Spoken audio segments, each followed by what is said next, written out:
Kumpiyansa si Anthony Davis sa makakalaro siya next game kontra sa Houston Rockets, pero bago yan, Boston Celtics nakatikim na rin ng unang talo. Ang Boston Celtics na nga lang po ang huling NBA team na hindi pa nakakatikim ng talo, pero kanina sa naging laban nila sa Minnesota, pinatikim na nga po ng Wolves ng pagkatalo ang Celtics sa skora 114-109 mula sa isang overtime game. Isang monster game nga pong ginawa ni Anthony Edwards na nagtala ng 38 points, 9 rebounds at 7 assists. May 20 points naman si Jaden McDaniels. At para naman sa Celtics, solid game nga rin po kay Jason Tatum na gumawa ng 32 points, 5 rebounds at 2 assists. Ganon din si Jaylen Brown na nagtala ng 26 points, 7 rebounds at 4 assists. Kabilang pa ang ginawa nitong pag-posterized dunk sa big man ng Wolves na si Rudy Gobert.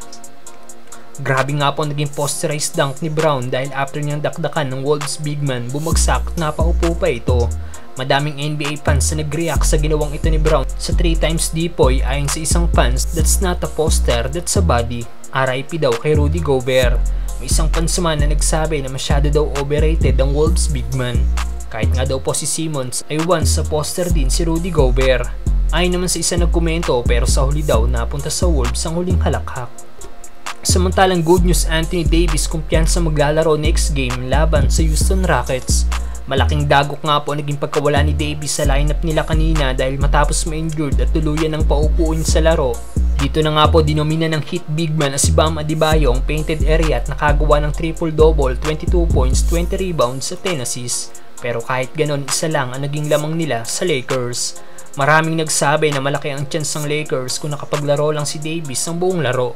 Pero ngayon magandang balita nga po para sa mga Lakers fans dahil ayon mismo kay Davis, kumpiyansa siyang makakalaro siya next game kontra sa Houston Rockets dahil alam niya daw ang kanyang katawan. Ayon pa kay Davis, nakuha niya daw ang kanyang injury noong siya ay nag-spin move. Off the spin, hot wins, I think that was 2 more times, but I'll be ready to go for Wednesday for sure.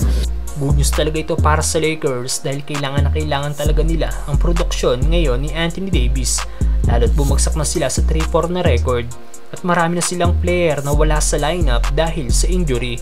Ang makakalaban pa nila next game ang mainit na Houston Rockets na merong 3 winning streak ngayon matapos ang kanilang 0-3 start.